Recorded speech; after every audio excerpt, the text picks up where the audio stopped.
para que se puedan poner al día. Bueno, bienvenidos queridos alumnos, espero que estén bien, que hayan tenido una buena semana, que estén contentos. Y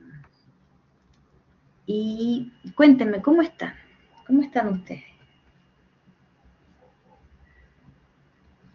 Muy bien, profe. ¿Y usted cómo está? Mariana, yo estoy bien, le decía a Pablo que aquí estoy bien, impresionada de cómo ocurren las cosas, ¿cierto? Comentábamos que, no sé, vivimos tiempos donde hay mucho estrés, ¿cierto? Personas muy, a veces uno percibe como mucha ira y que, no sé, como mucha ansiedad en general, y que justamente el desafío para uno es, para mantenerse centrado, hoy en día, creo yo, es hacer un ejercicio como muy, muy consciente de introspección, en el fondo, para no pisar el palito, entre comillas. Entonces, claro, si bien vivimos tiempos, creo yo, como energéticamente complejos, por otro lado, el desafío que tenemos para estar bien supone un desarrollo de la autoconciencia, un desarrollo espiritual mayor también.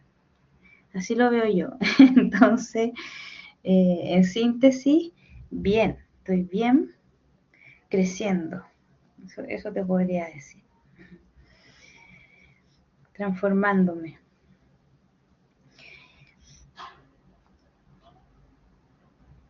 Bueno, vamos a partir entonces. Sí, es rico verlo así, creo yo, ¿cierto? Sí, puede ser la primavera. ¿Te pasa también? Que yo, sí, es como una sensación como de que todo se renueva y que hay nuevas posibilidades, pero que pasan porque uno acepte también ciertos cambios internos. No sé, yo creo que vivimos tiempos donde para estar bien uno tiene que tratar de ser muy autoconsciente, consciente de uno.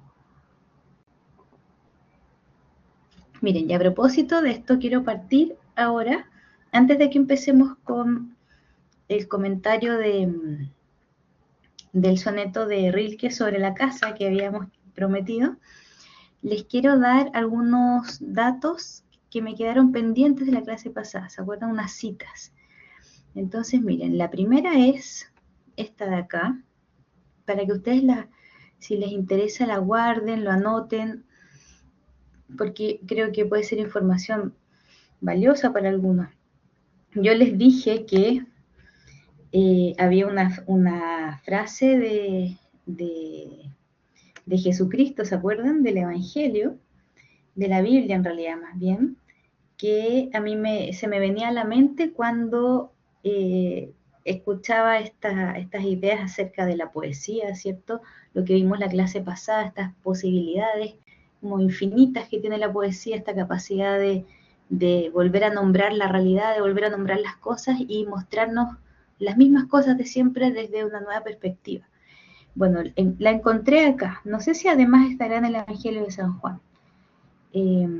Pero al menos la encontré aquí en Apocalipsis, si les interesa lo pueden anotar, es una linda cita, que dice acá, y el que estaba sentado en el trono dijo, he aquí yo hago nuevas todas las cosas.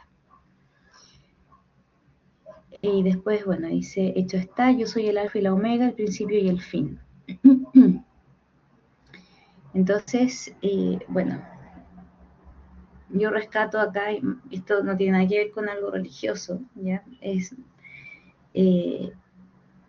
la conexión entre esta característica de la poesía, de eso, de hacer nuevas las cosas, y esta característica de la divinidad, en el fondo que encontramos descrita acá. Entonces, esa era una cosa pendiente, se los voy a anotar aquí, si quieren ustedes lo pueden buscar, les puede servir a lo mejor la cita para algún trabajo, no lo sé, o leerlo, ¿verdad? Esa era una cosa. Después, otra tarea que yo me llevé de la clase pasada era esta. Yo les mostré les dije un comentario de Gabriela Mistral justamente a propósito de esta frase de, se supone que es Jesucristo el que la dice. Entonces, miren, acá déjenme buscarla, les quiero dar la cita de Mistral para que vean ustedes dónde está, dónde la pueden encontrar. Espérenme.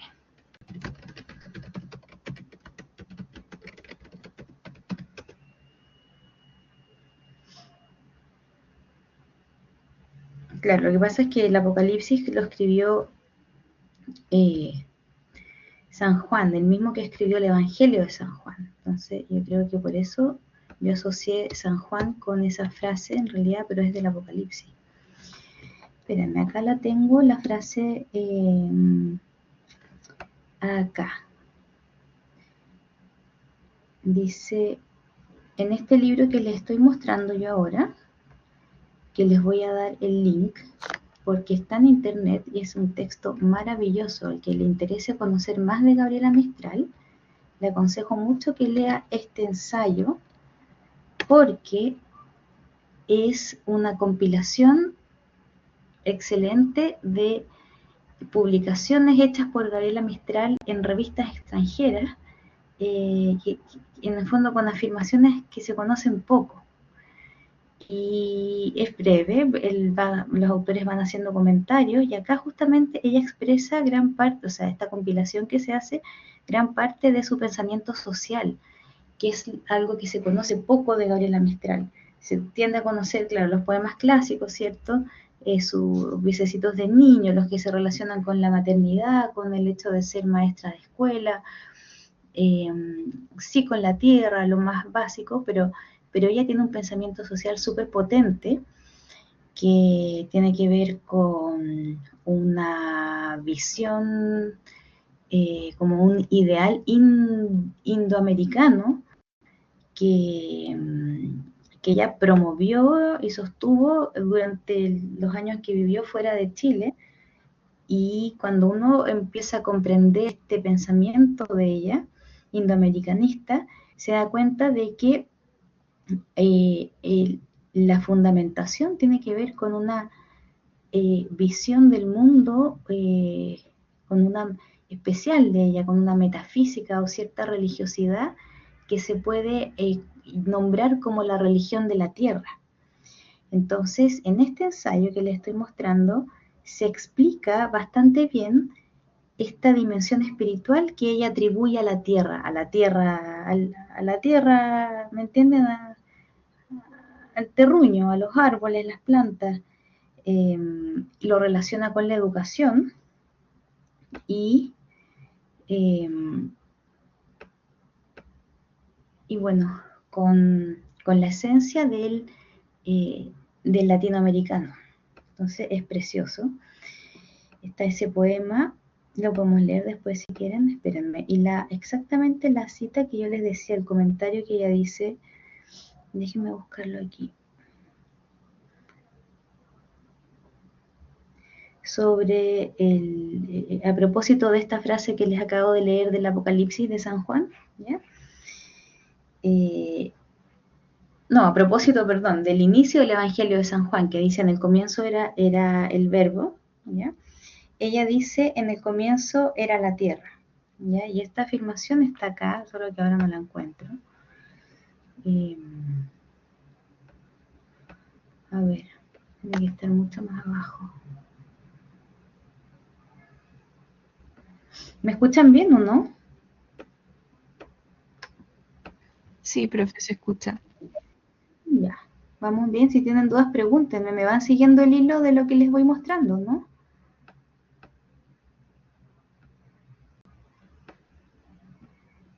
Bueno, aquí habla del mestizaje, ¿cierto? ¿Ves? Habla de la relación entre los indios y la tierra. Esto es muy valioso, chiquillos, porque esto se conoce poco. Esto yo lo investigué para hacer el programa de otra asignatura de pensamiento crítico, que hago yo acá en la Mistral también. Y Y bueno, es valioso porque se conoce poco. Espérenme, página 273, ahí tengo la página. Ah, pero es que por eso no la encuentro, porque no está en las páginas acá. Bueno, se los voy a mostrar del PPT. Sí, porque ahora no lo encuentro específico. Ah, acá está, miren. Sí, ahí está. Sí, Pablo, sí. O sea, te digo exactamente, porque tengo acá esa bibliografía. No, no es de Gabriela Mistral, es, o sea, sí, ella tiene, o sea, hay dos textos. Está el de ella, sí, que se llama Locas Mujeres, y además hay un comentario de Castillo, Aris Castillo, sobre este texto. Pero sí, es un texto de ella. Entonces, miren, acá ustedes, aquí lo encontré, en acá está, dice, los hombres tenemos que decir al revés de San Juan el Evangelista, en el comienzo era la tierra, porque el suelo es el que contiene al hombre, lo sustenta a diario y le permite manifestarse en toda su dimensión. Y sembradores de campos o pueblos, todos han mirado con reverencia a la tierra como el mayor hecho que existe. No solo el cielo es la cara de Dios. Entonces, bueno, está esta idea, ¿cierto? Si nosotros juntamos esta afirmación de Mistral con lo que dice el inicio del Evangelio de San Juan, lo que dice el Apocalipsis, ¿cierto? Lo que dice Octavio Pasco acerca de la poesía y el poema, vemos una relación, ¿cierto?, entre la palabra, la poesía, el verbo, la tierra, el origen, lo divino, la religiosidad del hombre. Y esa es una reflexión que obviamente no podemos agotar nosotros en una clase ni en dos, pero sí yo creo que es valioso para ustedes y para mí dejar abierto ese camino, como una puerta que se abre y que, no sé, puede contribuir a dar sentido tal vez o a encontrar respuestas. Bueno, eso. Entonces, copien el link de este texto que es maravilloso, se lo recomiendo mucho, porque está digamos, el pensamiento filosófico de Gabriela Mistral sobre la Tierra. Pensamiento filosófico metafísico, diría yo. Y es realmente muy bonito. Eso, ¿ya? Eso es lo segundo que les quería mostrar. Bueno, ¿les gusta o no este dato?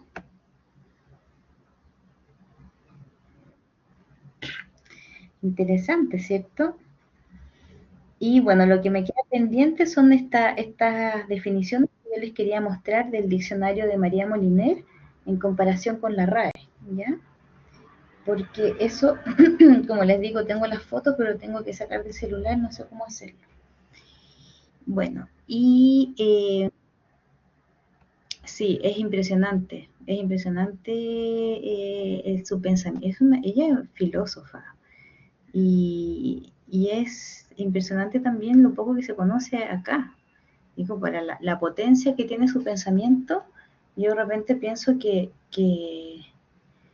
no sé, que es como casi que a propósito el no, ¿por qué no dar a conocer este pensamiento de ella? O sea, en el colegio, claro, o sea, se lee obviamente, pero se lee poquísimo.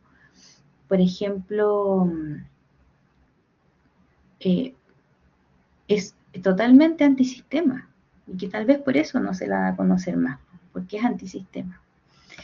Entonces ustedes leyeron Poema de Chile, lo leyeron, ¿no? Porque a uno le enseñan en el colegio que, claro, está La Araucana, de Alonso de Ercilla, español, como poema fundacional, ¿cierto? Bueno, pues el Poema de Chile de Mistral sí es un poema fundacional de Chile. Y es un recorrido de norte a sur por la geografía, pero es la geografía traspasada de espiritualidad y de emociones. Es bellísimo. Yo creo que ese poema debería leerse en el colegio antes que el Araucana. El Araucana es el relato de la conquista, en gran parte. Entonces, bueno, increíble, ¿cierto? Si tenemos ocasión, porque ahora tenemos que ver, pero podemos leer algunos de estos poemas, que yo los tengo aquí, si quieren, ¿cierto? Aunque no están dentro de la carpeta de esta antología semanal, podemos leer algunos.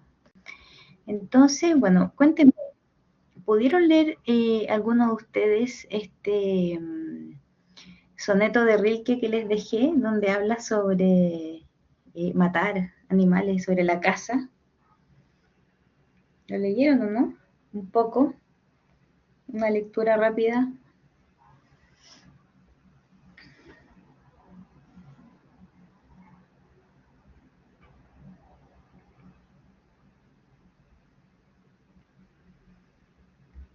¿No? ¿En serio, chiquillos, no lo leyeron?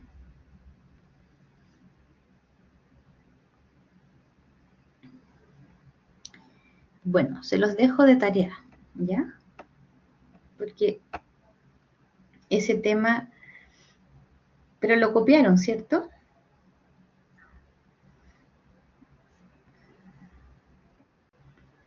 Sí, ya, entonces dejémoslo pendiente y lo podemos leer juntos si quieren cuando volvamos a retomar el tema de la violencia, ¿ya? ¿Les parece? Para no salirnos ahora del tema que tenemos que entrar ahora por calendario. Dejémoslo, queda ahí pendiente. Entonces, hoy día vamos a seguir estudiando los elementos de la lectura poética, ¿ya? Entonces, esta vez lo vamos a hacer al revés. Vamos a ver primero un poco de teoría y luego vamos a aplicar la teoría en la lectura de algunos poemas. Entonces, aquí está. Vamos a ver esto, los verbos del poema, el orden interior del poema, tono, ánimo, forma del poema, metáforas, símiles, imaginería, lenguaje figurativo, ¿ya? Esto es bien técnico, o sea, lo que hemos visto en la clase pasada y esta, en realidad es muy técnico, pero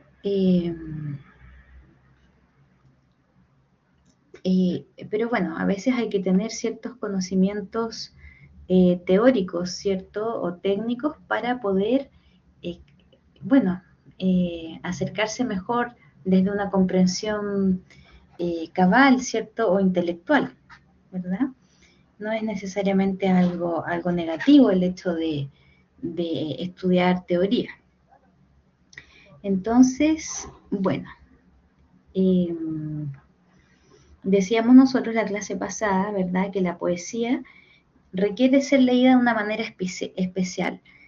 No puede leerse como prosa porque tiene una forma y un estilo únicos en comparación con otros tipos de escritura. Tiene saltos de línea deliberados, ¿cierto? Patrones de sonido y de ritmo. Si uno lee un poema igual como lee prosa, se pierde muchísimo de su valor, de su contenido. Entonces, para entender un poema tenemos que considerar tanto el sentido literal como el sentido figurativo del poema, ¿ya? ¿Quién sabe cuál es la diferencia entre el sentido literal y el sentido figurativo o figurado del poema?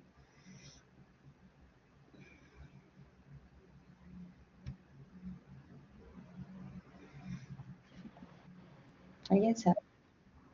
A ver, sí. Lo literal tiene que ver con lo que quiere expresar la palabra en su sentido etimológico y lo figurativo es lo que quiere expresar desde punto de vista más allá de la palabra, ¿no? Sí, sí, muy bien. Mariana, ¿qué ibas a decir tú? ¿Había levantado la mano? Sí, más o menos lo mismo que el sentido literal. Las palabras quieren decir lo que su definición, digamos, su definición. Y de forma figurativa es como más la expresión que se quiere transmitir, la emoción. que se quiere transmitir en el poema. Sí, bien, la emoción también está asociada, fíjate, a la comprensión del sentido figurativo de un poema, ¿verdad? O sea, si uno lee un poema y no comprende bien ese sentido figurado, tampoco va a lograr captar toda esa emocionalidad, ¿verdad? No va a resonar. Entonces sí es importante, ¿cierto? Conocer ciertos aspectos técnicos de un poema.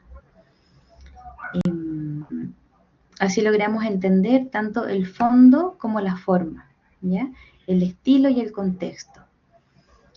Ya, entonces vamos a ver, ¿qué pasa con los verbos? Los verbos en un poema.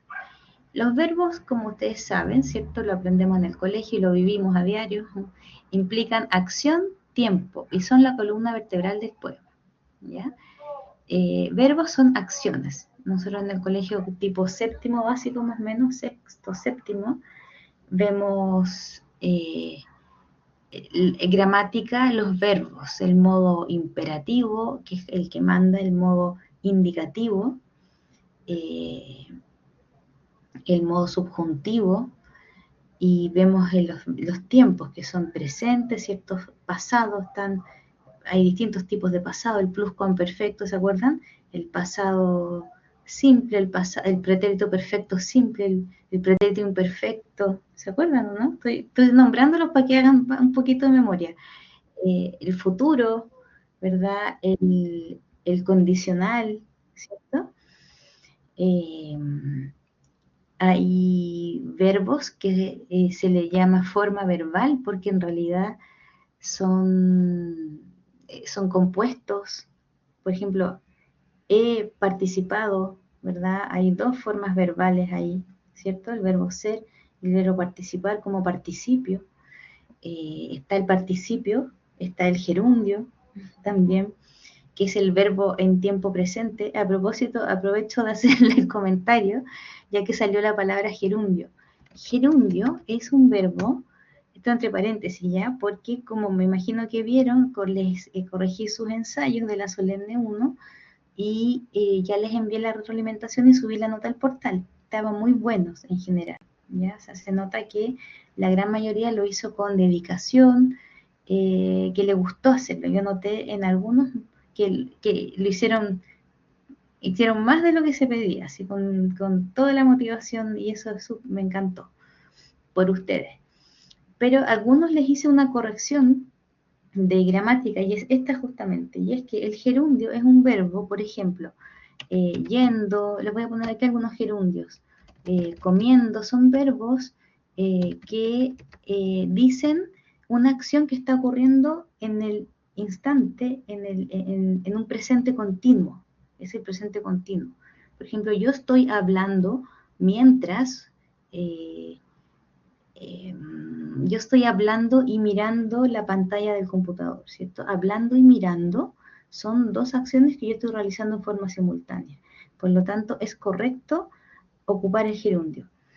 El problema es que los chilenos usamos el gerundio todo el rato y lo usamos mal.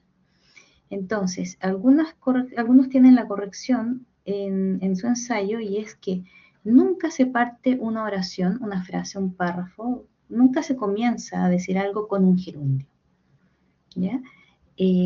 Por ejemplo, decir, comenzando con lo más relevante, coma, no. Para comenzar, coma, nos referiremos a lo más relevante, por ejemplo, ¿cierto? O con el fin de abordar el aspecto más relevante, coma, así, pero no comenzando con, o partiendo, o yendo a lo más importante, ¿me entienden? Porque no es correcto desde un punto de vista gramatical. El gerundio solo es correcto cuando designa una acción que realmente está ocurriendo en forma simultánea con otra, ¿ya? Por ejemplo, si yo digo ahora, yo estoy hablando mientras,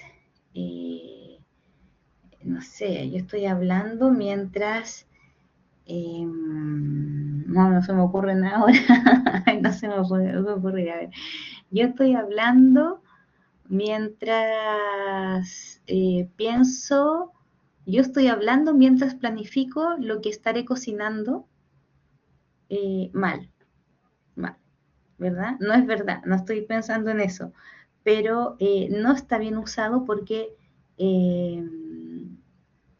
ese gerundio está, en el fondo no está diciendo una acción que ocurre realmente en forma simultánea con el hecho de hablar, ¿me comprende? No sé si se entiende la explicación, pero bueno, quería aprovechar de comentarles porque en algunos trabajos está esa corrección del gerundio, ¿ya? Y lo digo porque en los chilenos lo usamos súper mal todo el rato, o sea, de hecho le ponemos título a las cosas, los memes incluso, en Instagram, las historias, todo viene con parte con gerundio, por ejemplo, pensando en, o, o sea, no sé si me entienden, cuando lo lean se van a acordar, usamos todo el rato mal el gerundio, y entonces hay que tratar de revertir eso. Bueno, eso con los gerundios, los verbos, ¿ya? Después, los verbos denotan lo que sucede en el poema, indican en qué momento ocurre lo que dice el poema y establecen el tiempo de acción, ya si es pasado, presente, futuro. Entonces, acá tenemos un dato importante y es que en el poema ocurre algo, ¿ya? No es solamente el poema así como ya, una imagen medio etérica, ¿cierto?, que se construye.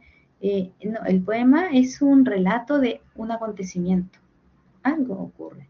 Y esa es la imagen. O sea, la imagen no puede construirse sin acción, ¿ya? Tiene que haber, aunque sea un haiku, una cosa cortísima, igual, algo ocurrió. No sé, la flor en el estanque, la flor de loto posada en el agua del estanque. Listo, es una acción, ¿cierto? Es real. Después, esto también es clave. Las coordenadas temporales indican una carga emotiva. Entonces, el verbo que escoge poner el poeta al momento de crear un poema no es casual y tiene una carga emotiva también. Por ejemplo, los verbos en pasado denotan nostalgia, recuerdo, ausencia, ¿cierto? Esto en general, obviamente que puede haber opciones, pero esto es lo que suele ocurrir. Los verbos en presente denotan actualismo, presencia, acción, aquí y ahora, apelación directa. Los verbos en futuro denotan posibilidad, esperanza, anhelo, utopía, deseo de realización. Entonces, nosotros como lectores tenemos que calibrar en el poema en qué tiempo se dice y lo que se dice, ¿ya? Entonces, en resumen, respecto de los verbos, fijarnos al momento de leer un poema en que estos están expresando una información que tiene una carga emotiva, ¿ya? Después, entonces anoten, ¿ya? Vayan anotando los elementos, verbos, ¿ya? Después, yo los voy a ir anotando aquí también, para que después cuando leamos lo vayamos analizando. El orden. Respecto del orden, ¿qué podemos decir? Que el orden de un poema puede ser variable, ¿ya? Va a depender de los tipos de verso, ¿cierto? Si es un verso libre, si tiene una medida, ¿cierto? Como vimos la otra vez, una métrica específica, ¿cierto? De 8 sílabas, de 10, de 15, 14, no sé. También va a depender de la estrofa, si la estrofa es regular como la de un soneto, ¿cierto? Que siempre tiene estrofas, dos cuartetos y 2 tercetos, ¿cierto? O si tiene estrofas irregulares, ¿ya? Y también de los tipos de recursos, eso también es importante.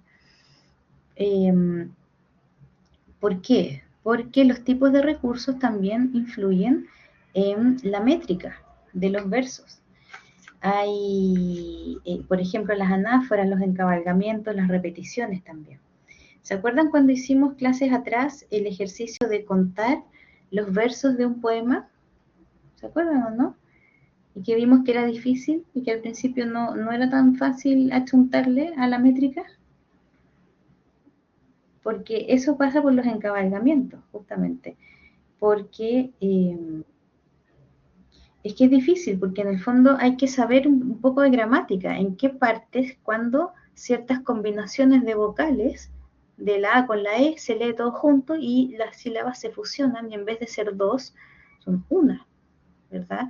O cuando hay eso sería un hiato, eso es gramática.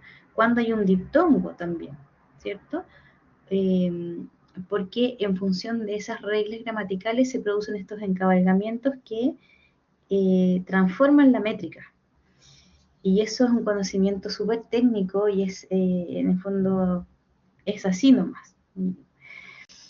Entonces, bueno, hay que considerar esos recursos que utiliza un poema también. Después, otro aspecto que podemos nosotros evaluar al momento de leer un poema es el tono y el ánimo, ¿cierto? El tono y el ánimo. ¿A qué se refiere esto? Se refiere a el ánimo, en primer lugar, se relaciona con el impacto que nos causa luego de su lectura. Miren qué interesante, es el abanico mental y emocional que tiene un poema y que puede ser muy amplio. Puede ser aterrador o perturbador, o práctico y amigable, afectuoso o desolador. Este ánimo se evoca mediante la elección de distintos elementos, por ejemplo, palabras, ¿ya? Nosotros hemos hecho el ejercicio de identificar palabras que evocan ciertas emociones, ¿cierto? Palabras concretas, pueden ser verbos o adjetivos. Los adjetivos, no sé si se acuerdan, son las palabras que acompañan a un sustantivo. Por ejemplo, si el sustantivo es casa, yo digo la casa linda, linda sería un adjetivo. Y hay distintos tipos de adjetivos, hay adjetivos calificativos, adjetivos posesivos, demostrativos, etc. En general, los que suelen tener más carga emocional son los calificativos, porque califican una cosa, la moldean. Yo digo la sala fría del hospital, dije mucho, ¿cierto? Con fría ya está claro, o sea, no es algo agradable. Si digo la sala cálida del hospital, es otra cosa. Si digo la sala del hospital, también es otra cosa, ¿verdad? Entonces, los adjetivos calificativos tienen mucha carga emotiva. Después, el ánimo también se evoca mediante la elección del ritmo, ¿cierto? El ritmo es, en el fondo, todo este juego de encabalgamientos, de vocales, de palabras, de métricas, finalmente es lo que va a determinar la velocidad mental con la que puede ser leída un poema.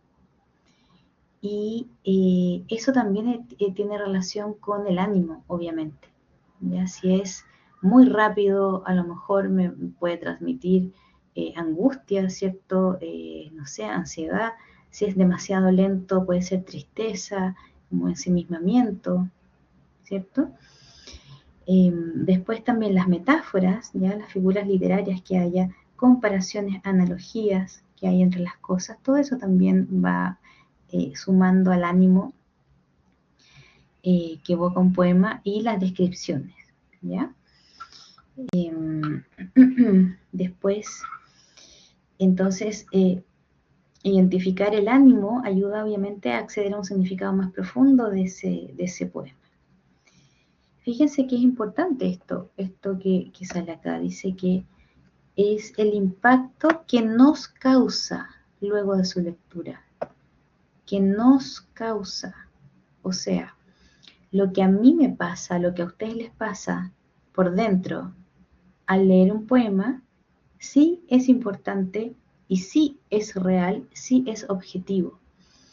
Hay una teoría de estética literaria que es la teoría de la recepción de Rifater, que dice que la obra de arte, el poema en este caso, termina en el espectador. O sea, el poema no termina de existir, de crearse, mientras no sea leído.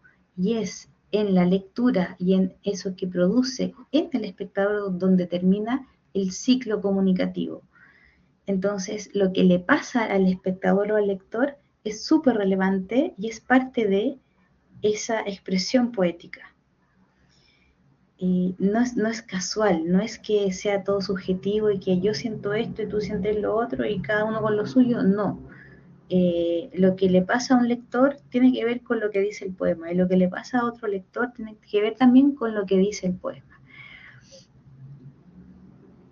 Bueno, entonces después de la lectura de un poema, vale preguntarse cuál es la sensación que me dejó, ¿ya? ¿Cómo me siento? Eso es súper importante. Es válido, ¿ya? Reivindicación de las emociones. Bueno, eso sería el ánimo y el tono, ¿ya? Tono y ánimo, ¿ya? Podemos hablar de en el fondo, el tono del poema y el ánimo que genera en el lector, ¿cierto? Hacer esa diferenciación, que el tono es quizás como la carga anímica que contiene el poema, que después se ve reflejada en el ánimo del lector. Después, bueno, tenemos la forma, ¿cierto? Que también podemos identificar la forma de un poema, que tiene que ver con el tipo de verso, ¿cierto? Si es largo, breve, con rima, medido o verso libre. Después, las estrofas, ya está relacionado con el orden también. Y las repeticiones, ¿ya? Y por último, el uso de estos recursos. Por ejemplo, esto para poder captar el sentido figurado del poema. Ahí falta un tilde, es imaginería del poema. Porque esta es aguda, ¿cierto? Palabra. Pero hay un hiato. Es una excepción, porque acá se corta la sílaba. Es grave entonces, perdón, es grave. Imaginería, ¿ya? Si fuera imaginaria, ahí sería grave y no llevaría tilde, pero en este caso lleva tilde. Bueno, entonces, 3 figuras literarias comunes en los poemas son las metáforas, los símiles y la imaginería. ¿Ven? Ahí está con tilde. Las metáforas es cuando se da significado a un elemento mediante el uso de otro. Por ejemplo, si dice, la fama es voluble alimento, se podrá notar que el poema indica la fama es voluble alimento o servido en plato movedizo. Ya suena un poco raro, pero este es un ejemplo de metáfora, ¿ya? Decir, la fama es voluble alimento. Díganme ustedes, ¿qué significa esto? ¿Qué está queriendo decir esta metáfora acerca de la fama? De que es voluble alimento.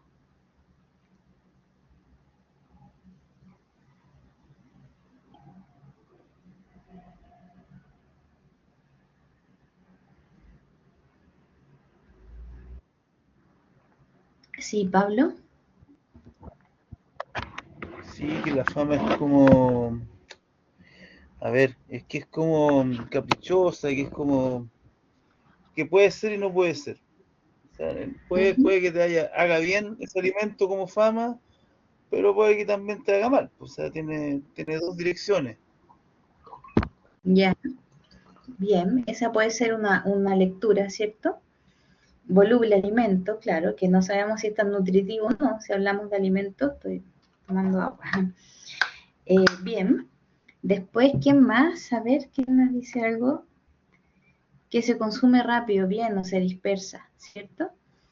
Un alimento voluble sería, claro, algo que esté como servido en un plato movedizo, que es como que no se puede agarrar, ¿cierto? O que va y viene, ¿cierto? ¿Verdad? Como algo poco no permanente en el fondo. Ese sería un ejemplo de metáfora. Después, los símiles son comparaciones de 2 objetos o sujetos, ¿ya? Mediante el uso de la palabra como o tal. Entonces, veamos un ejemplo. Es decir, el negro habla de los ríos, ¿ya? Aquí el narrador utiliza un símil para describirse a sí mismo. Mi alma se tornó profunda como los ríos. Bueno, está aquí obviamente que es sacado de contexto, cuesta entenderlo, ¿ya? Pero en el fondo el símil es una comparación entre 2 cosas. Y aunque no esté la palabra como, ojo, o tal, en el poema, en ese verso, para comprenderlo uno de alguna forma tiene que incluir el cómo mentalmente, ¿verdad? Decir, por ejemplo, si yo digo las perlas de tu boca, es como típico, puede ser considerado como un símil si es que yo digo de tus dientes son blancos como las perlas, ¿cierto?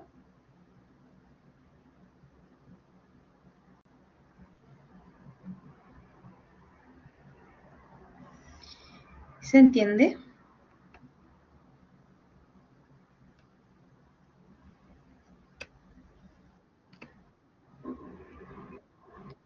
Sí, ya, súper. Y luego la imaginería se utiliza para crear imágenes mentales o figuras en la mente del lector. El poeta puede usar metáforas, símiles y otros recursos literarios para crear una imaginería fuerte en el poema. Por ejemplo, en Oigo a cantar América de Walt Whitman, el autor termina el poema con una imaginería impactante acerca de las canciones de Norteamérica, que utiliza la descripción, una sólida elección de palabras y acción.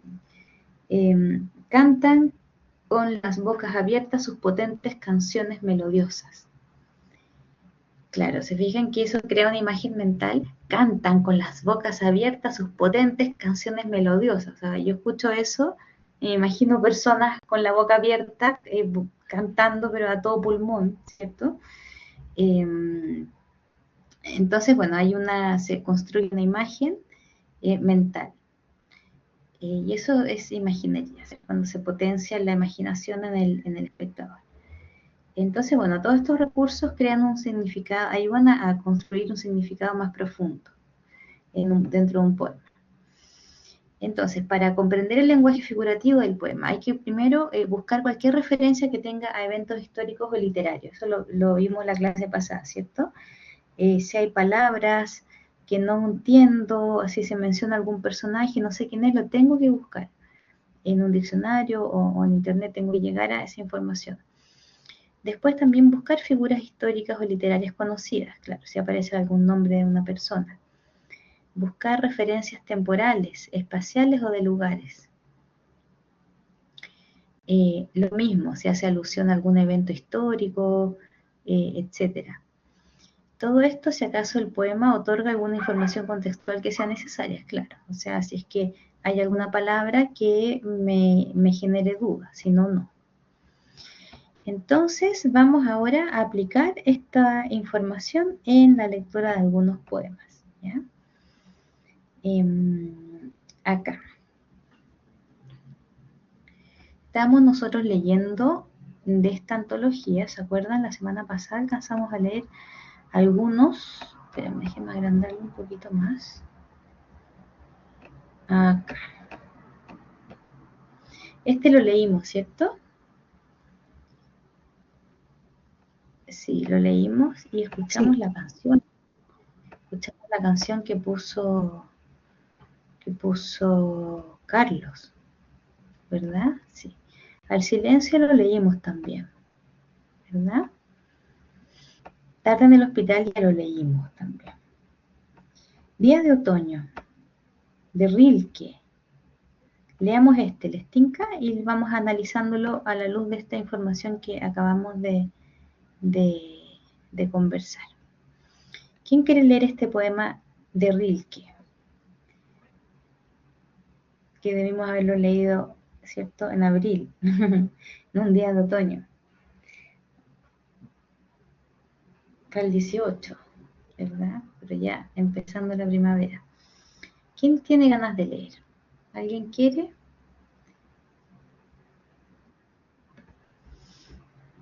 Mariana, ¿quieres leerlo tú? Sí, profe. Ya, súper. Señor, es hora. Largo fue el verano. Pon tu sombra en los relojes solares y suelta los vientos por las llanuras. Haz que sazonen los últimos frutos. Concédeles 2 días más del sur. Úrgeles a su madurez y mete en el vino espeso el postrer dulzor.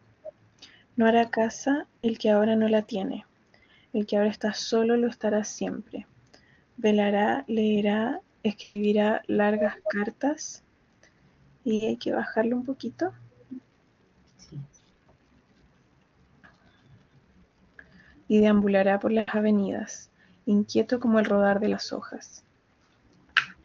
Muchas gracias, Mariana. Ya, a ver. ¿Qué podemos decir de este poema? Es cortito. A ver, ¿qué es lo primero que veamos punto por punto? Verbos. A ver, ¿quién me dice? ¿Cuáles son los verbos de la primera estrofa? A ver, anote su respuesta en el chat o díganlo con el micrófono. Verbos de la primera estrofa. Veamos.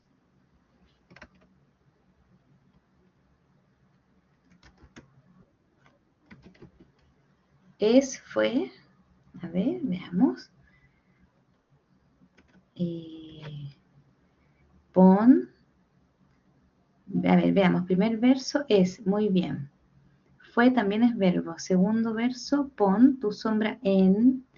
Pon tu sombra en. Perfecto. Solo pon suelta. Y suelta. Perfecto. Esos son esos 4 que puso Mariana. Muy bien. Todo eso, ¿verdad? Es el verbo ser, ¿cierto? Fue el verbo ser también en pasado. Poner, ¿cierto? Eso está en presente y eso es imperativo. Pon tú es como dar una orden. Ese es el modo imperativo. Suelta. Tiempo presente también, modo imperativo. ¿Ya? Muy bien. Veamos. Segunda estrofa. ¿Cuáles son los verbos que hay en la segunda estrofa? Anótenlos ahí en el chat. Todos los que vean en la segunda estrofa. Todos los verbos. Ya, sazonan es uno. Pero le faltó uno primero. Eso, haz, muy bien, haz, ya, el primero es haz, después sazón, después concédeles, ¿cierto? Eso, concédeles, 2 días más al sur, úrgeles, exactamente, úrgeles también es un verbo, ¿cierto? Úrgeles, a su madurez y mete, eso también. En el vino espeso, el postre dulzor, exactamente. Tiene 5 versos. ¿Se fijan? Interesante porque si uno se va fijando solo en los versos, ayuda a entender el sentido, ¿cierto? Es, fue, pon, suelta. Fíjense, es, fue, ¿cierto? Veíamos que el verbo es en pasado, cierta nostalgia, ¿verdad? Suelta, ¿qué es lo que en otoño se caen las hojas, ¿verdad? Con el viento. Segunda estrofa, haz, también es muy imperativo, haz como una orden, haz esto. Haz que sazonen, concédeles, úrgeles. ¿Se fijan? Ya, a ver, tercera estrofa. Mete también. En el vino espeso el postrer dulzor. Como esto da la idea de tiempo como de maduración, ¿verdad? De algo está pasando dentro de la tierra, ¿cierto? Ya, y en la tercera estrofa, ¿cuáles serían los verbos? A ver.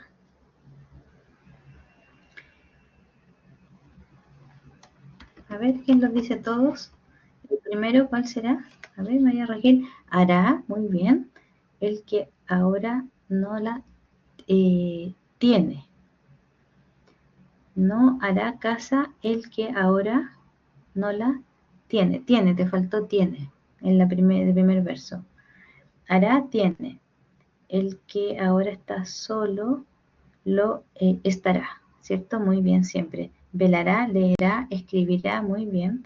Largas cartas, deambulará por las avenidas, inquieto como el rodar de las hojas, rodar.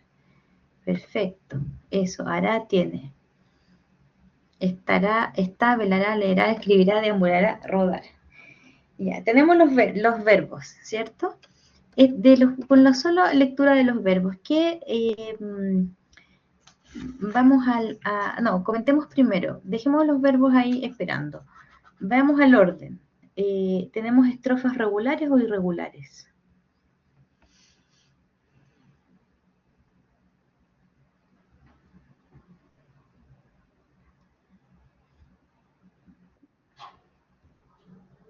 Irregulares, ¿cierto? ¿Ven algún patrón en estas estrofas o no?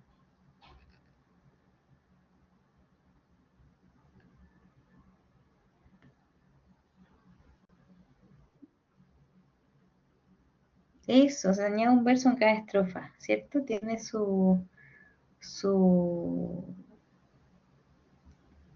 métrica propia. Y sobre los versos, ¿ven algún patrón en la métrica de los versos?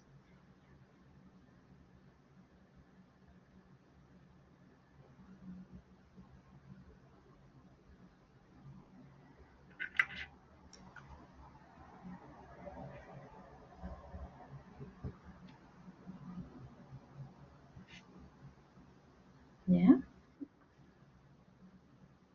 El último verso no tiene verbo. El último de todo el poema, dices tú. Inquieto como el rodar. Tiene rodar. Ahí, rodar es un verbo. Y de la métrica, Mariana, a ver, ¿ves alguna? ¿Ven? ¿Y los demás también?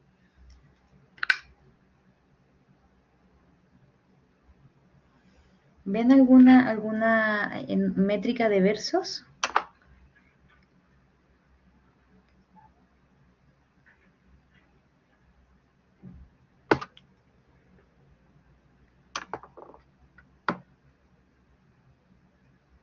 Ya, yo lo estoy buscando también.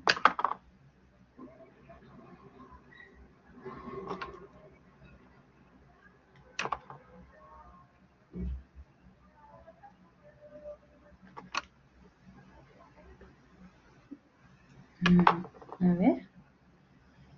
11 o 12 sílabas, bien, ¿cierto? Algunos de 10, ¿verdad? Ever, el primero son versos de 11 sílabas. ¿Lo eso?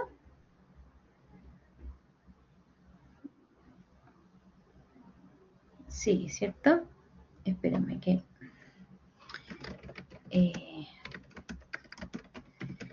que lo estaba contando ya. Fíjense, la segunda estrofa, estos versos de 11 sílabas se llaman endecasílabos también, ¿ya? Y es un verso muy tradicional, entonces fíjense que si bien las estrofas tienen una métrica irregular, los versos al ser de 11, pero no todos, ojo, sí, es una combinación, exactamente, yo los veo de 10 y de 11 todos. Fíjense, señor, es hora, largo fue el verano, ahí hay un encadenamiento fue con el, ¿cierto? Pon tu sombra en los relojes solares. 11. Y suelta los vientos por las llanuras, ¿cierto? Segunda estrofa. Haz que sazonen los últimos frutos. 11. Concédeles 2 días más del sur. 10. Úrgeles a su madurez y mete 11 en el vino espeso el postrer dulzor. 10. Ahí en la segunda estrofa es 11, 10, 11, 10. Y la última tiene no hará casa el que ahora no la tiene, 10. Y el que ahora está solo lo estará siempre, 11. Velará, leerá, escribirá largas cartas, 14. Velará, leerá, escribirá largas cartas, 13. No, 13, son 13, porque esta se junta. Leerá es esta, la A con la E. Y deambulará por las avenidas, 11. Inquieto como el rodar de las hojas, 11 también. No son todos endecasílabos, ¿ya? Bueno, después veamos. Tono. ¿Qué ánimo dejan ustedes este poema? ¿Qué les hizo sentir?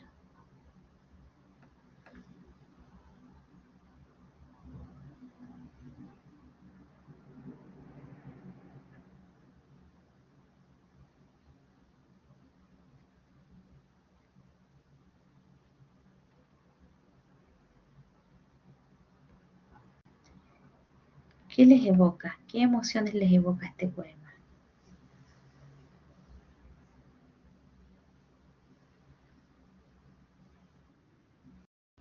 ¿Sí, Pablo?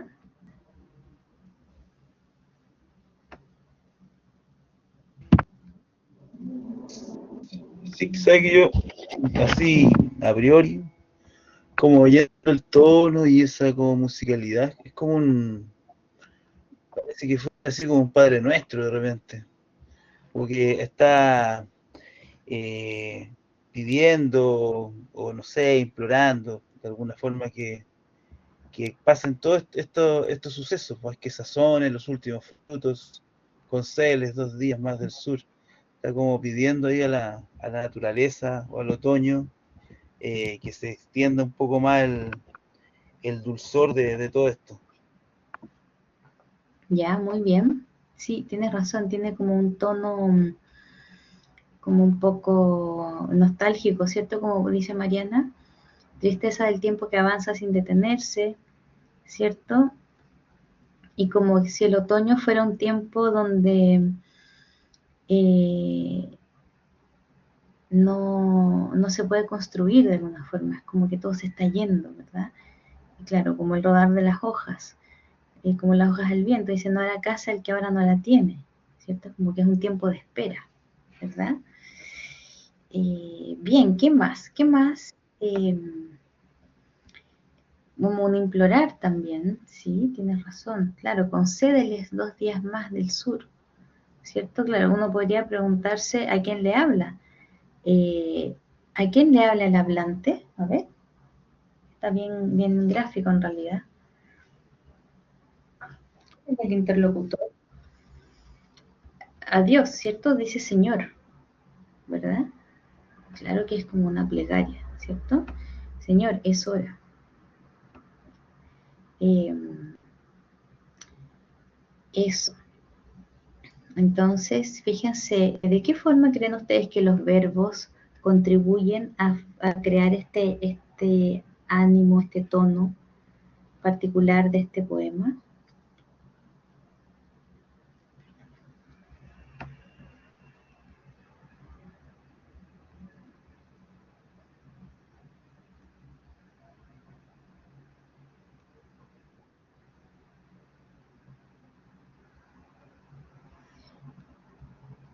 ¿Tú crees que igual se entendería, Pablo, si no hubiera escrito Señor? Eso es típico de Rilke, ¿eh? Que pone, habla al Señor. Eh, no pone Dios, pero a veces se refiere a él, pero claro, Rilke tiene esta dimensión bien espiritual en sus poemas. Y yo creo que es de alguna forma una investigación que él hacía también. Claro, tal vez podría entender como que se refiere a la naturaleza, ¿cierto? Muy bien, ¿verdad? De nuevo, ven esta relación entre lo divino y la tierra, ¿cierto? La naturaleza, como un poco taoísta. Bien, ya leamos otro, ¿les parece? Para ir viendo, veamos este que también es muy bonito, de Pedro Prado. La rosa inefable, ya. ¿Quién quiere leer La rosa inefable? La rosa inefable. ¿Qué significa inefable? Inefable. ¿Qué significa?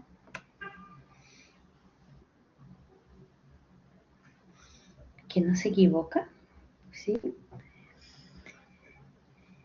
Que no se equivoca o que no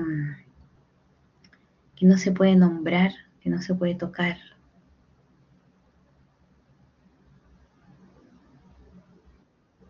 Inexplicable. esa palabra inefable es como indecible, eso, tiene más que ver con indecible, ¿cierto? La rosa inefable. Ya, ¿alguien lo quiere leer?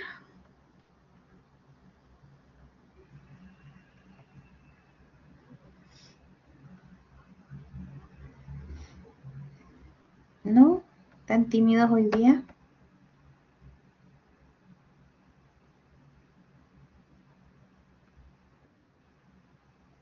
Que no se equivoca al nombrarse. ¿Lo buscaste, Pablo?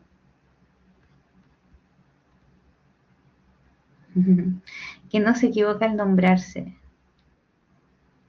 Sí, está buena esa definición. Ya, Pablo, ¿quieres leer tú este poema, La rosa inefable? Ya, profe. Yo creo que lo tienes que leer tú, ¿cierto? Sí, bueno. Ya. Ya. Ya. Es así, esto nomás, ¿cierto? Estas dos estrofas. No, es hasta ahí. Ah, ya, usted lo mueve. Ya, Es un ya ahí voy. soneto. Ah, perfecto. La rosa inefable. Su belleza tan frágil, transparente, parece que va a trizarse si suspiro. Temeroso me finjo indiferente. Apenas hablo, apenas si la miro. Más que verla en el aire la respiro. Circula de mi sangre en la corriente con el ritmo de paz de este retiro, moviendo el corazón desfalleciente. Belleza de la rosa indescifrable, concreción de infinito y de imposible. Nadie diría que una flor nos hable, y la rosa ante mi alma tan sensible va diciéndome siempre lo inefable y mostrándome siempre lo invisible. Oh, qué bello, Qué muy bello, bonito. muy bello. Que acá fíjate que en el poema explica lo que significa inefable, ¿verdad? Es bellísimo este poema. A ver, ¿qué les hace sentir? Bueno, a ver, antes la estructura. Tiene 4 estrofas, ¿cierto? Las 2 primeras son de 4 versos y las 2 últimas de 3. Eso es un terceto. Un soneto. 2 cuartetos y 2 tercetos, ¿cierto? Rima tiene, ¿cierto? Evidentemente. ¿Una rima de qué tipo? Consonante, ¿cierto? Ente, iro, ¿cierto? Ble. Sí, una rima consonante. Ya, verbos, a ver, veamos, verbos. Su belleza tan frágil, transparente, parece que va a trizarse. Primer verbo, imagínense, trizarse. Sí, suspiro, segundo verso. Temeroso no es verso, ojo. Me finjo, ese es verso. Temeroso en este caso este es un adverbio, porque está diciendo cómo finge. ¿Ya? Acá es finjo. Apenas hablo. Otro verbo, apenas si la miro. Otro verbo. Fíjense los verbos. ¿Ya? Trizarse, suspiro, finjo. Hablo, miro. Más que verla, ahí hay uno, ¿cierto? En el aire la respiro. Circula de mi sangre en la corriente, ahí circula, ¿verdad? Con el ritmo de paz de este retiro, ahí no hay verbo. Moviendo, ahí sí, el corazón desfalleciente. Ahí hay un verbo, ¿cierto? Y ese es un gerundio, moviendo. ¿Ya? Y fíjense que acá, en realidad, desfalleciente no es un verbo, ¿ya? Es un adjetivo. Es el modo en que está el corazón. Moviendo, sí. Belleza de la rosa indescifrable, concreción de infinito y de imposible, ahí tampoco no hay verbo acá tampoco. Nadie diría, ahí sí, diría sí, que una flor nos hable. Diría hable. Fíjense los verbos escogidos con pinza. El poeta chileno, ojo. Y la rosa ante mi alma tan sensible, no hay verbo, va diciéndome siempre Ahí dice sí, es un verbo, va diciéndome, esta es una forma verbal, va diciéndome, los dos juntos, diciéndome gerundio. Carlos, sí, Pedro Prado es poeta y alcanza de nombre nomás también con el pintor. sí, sí, sí.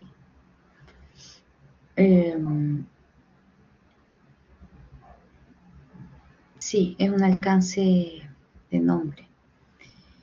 Y fíjense, dice acá, diciéndome y mostrándome, ¿ya? ¿Se fijan o no? ¿Captaron lo que eran los gerundios?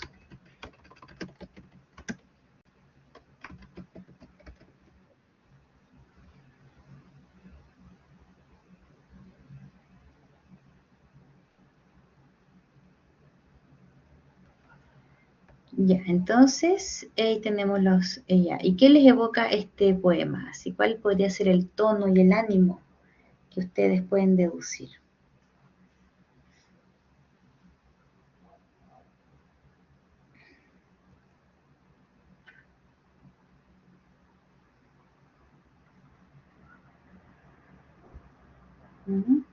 ¿Qué les evoca?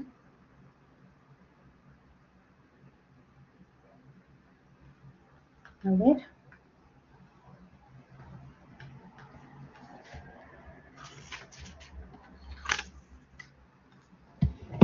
Profe, que como que habla de una, bueno, de la belleza, obviamente, pero es que la belleza, bueno, como dice, es indescifrable, que no se puede signar, no se puede definir, y dice, y va diciéndome siempre lo inefable. O sea, como que la Claro. rosa a lo mejor le puede decir lo, no, no sé, le puede decir lo que no es, pero al mismo tiempo es una belleza eh, como inclasificable de repente, ¿no? Porque es una cuestión de infinito y de imposible. Es como la perfección misma. Mm, sí, muy bien. Como justamente una idea de perfección, algo así. Eso inefable, ¿cierto? Como la divinidad, ¿verdad? Infinito, ¿cierto? Imposible. Mariana, ¿qué querías decir tú? Sí, un poco lo mismo, pero claro, siento que habla de un placer intelectual que siente igual visual, que apenas lo puede describir. Siento que cruzó en él una emoción muy fuerte al ver algo quizás, eh, o al sentir algo que después quiso capturar y lo hizo muy bien en este soneto. Me encantó. Sí, tienes razón. Hay, este realmente poema yo encuentro perfecto. O sea, cada verbo, no sé, todo, cada palabra escogida con pinza. Miren, no sé si alcanzaremos a ver, quería mostrarles unas lecturas eh, de Gabriela Mistral, muy cortito, aunque sea uno. A ver, veamos.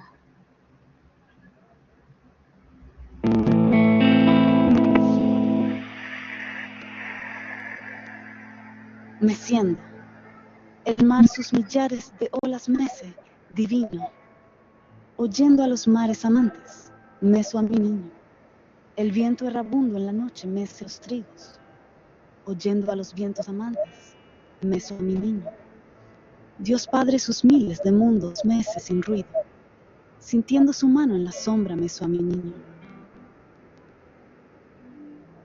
La manca, que mi dedito lo cogió una almeja, y que la almeja se cayó en la arena, y que la arena se la tragó el mar, y que del mar lo pescó un ballenero, y el ballenero llegó a Gibraltar, y que en Gibraltar cantan los pescadores. Novedad de tierra sacamos del mar, novedad de un dedito de niña. La que esté manca lo venga a buscar, que me den un barco para ir a traerlo, y para el barco que me den capitán, y para el capitán que me den soldada, y que por soldada pide la ciudad. Marsella, con torres, con plazas, con barcos, de todo el mundo, la mejor ciudad, que no será hermosa sin una niñita a la que robó su dedito el mar. Y los balleneros, en pregones, cantan y están esperando sobre Gibraltar. La casa, la mesa, hijo, está tendida, en blancura quieta de nata, y en los 4 muros azulea, dando relumbres, la cerámica. Esta es la sal, este el aceite, y al centro, el pan que casi habla. Oro más lindo que oro del pan, no está ni en fruta ni en retama, y da su olor de espiga y horno una dicha que nunca sacia. Lo partimos, hijito, juntos, con dedos puros y palma blanda, y tú lo miras, asombrado, de tierra negra que da flor blanca. Baja la mano de comer, que tu madre también la baja. Los trigos, hijo, son del aire, y son del sol y de la azada, pero este pan, cara de Dios, no llega a todas las casas. Y si otros niños no lo tienen, mejor, mi hijo, no lo tocaras. Y no tomarlo mejor sería, con manos limpias y avergonzadas. Hijo, el hambre, cara de mueca, en remolino gira las parvas, y se buscan, y no se encuentran el pan, y el hambre corcovada. Para que lo halle, si ahora entra, el pan dejemos hasta mañana. El fuego ardiendo marque la puerta, como el indio quechua nunca la cerraba, y miremos comer al hambre, para dormir con cuerpo y alma. Bueno, hasta ahí. Por tiempo, les voy a dejar el link y un poco, de repente, la persona que lee es, claro, a veces puede hacer un poco de ruido, pero de todos modos, y me parece que igual se logra entender bien el sentido del poema, o sea, está bien leído. ¿Se fijan? Ahí está, por si lo quieren terminar de escuchar. Los invito a leer a Gabriela Mistral. ¿Ya? Se fijaron que ahí en el último poema en la casa menciona, habla del quechua, del indio quechua, que no cierra nunca la puerta, ¿cierto? Bueno, es bellísimo también. Ya, ¿tienen alguna duda? ¿Algo que me quieran preguntar?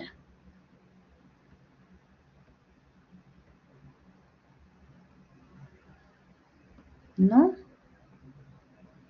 Profe, ¿Estamos bien? consulta. Sí. Los profesores de la otra asignatura ya no han asignado las pruebas solemnes. ¿Usted cuándo o qué tipo de trabajo y cuándo sería esa próxima prueba? O sea, ya fue la solemne 1, Jonathan. La No, entregaron sí, lo que hace... pasa es que los profesores hicieron la primera prueba en el primeros días de septiembre y ahora van como por la segunda, son 3 pruebas.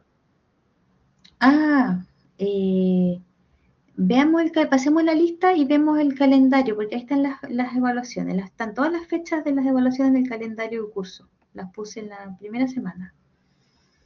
¿Ya? Ah, ya, Veámoslas, bacán. veámoslas ahora. Pablo, sí, dime. Sí, profe, este poema, perdón, esto de la biblioteca virtual, ¿es descargable o no? ¿O cómo se puede guardar o no se puede? Esto que ¿Qué nos cosa es pasó el, lo que el les mostré archivo. de Mistral? Sí, sí. Eh, no, no es descargable, tienen que verlo en línea. Tiene Ah, derecho ya, a... Sí, ya. pero lo pueden ver ahí cuando quieran en Sí, internet. ya, ¿Ya? profe. Sí, gracias. Ay, gracias Mariana. Y sí, ahí no nos den para no atrasarnos. Ahí están las fechas, Jonathan. Las puedes ver en el calendario del curso en todo caso. Y tú buscas después en la carpeta de la semana que corresponda. Ahí están las instrucciones y ya está todo publicado de Ya, lo que hay que hacer. vale, vale, muchas gracias. Ya, entonces pasemos la lista. Que no los quiero atrasar. Ya, David no lo veo. Estaba mirando los que desconectados. María Raquel, Cristian estaba, ¿cierto? Sí, acá estoy. Ya, después Claudia. Presente, profesora. Muy bien. Pablo estaba también. Maximiliano Presente. está. Carlos también, Mariana estaba, Ana Alicia, yo la vi también, ¿cierto? Maximiliano. ¿A qué profesora? Sí, ahí está Ana Alicia. Maximiliano Ugarte, lo veo conectado, así que lo voy a poner también. Sí, presente, profesora. Sí, Jonathan está y Tomás, a él no lo veo. Ya, sí, es que no me quiero atrasar, chiquillos, con la hora. Entonces, eso, próximas evaluaciones sería como puso ahí,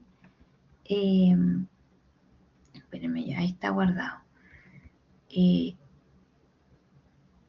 Como puso Mariana, 29 de octubre, ya falta todavía. La próxima clase, próxima semana, acuérdenme si quieren y para que veamos las instrucciones, ¿ya?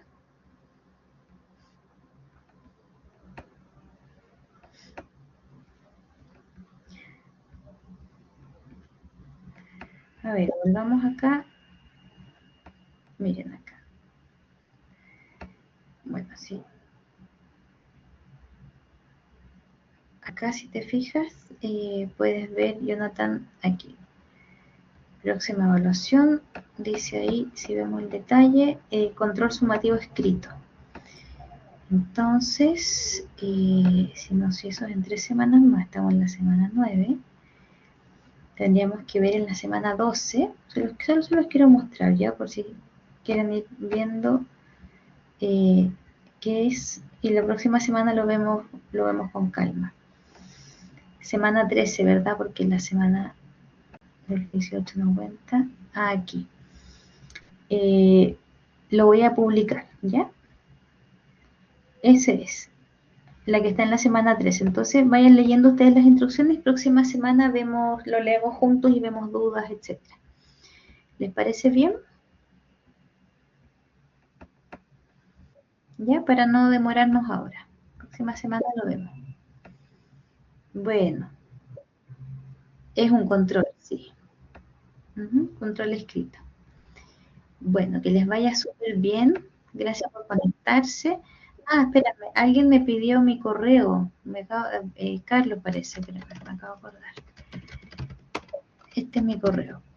maria.jimenez@academico.ugm.cl. Ese, ¿ya? Ya. Que les vaya muy bien. Entonces nos vemos próxima semana. Buenas noches, que descansen. Léanse el artículo de la Gabriela Mistral. Ese es sobre la Tierra. Vale la pena leerlo. Bueno, vamos a dejar de grabar. Gracias por participar.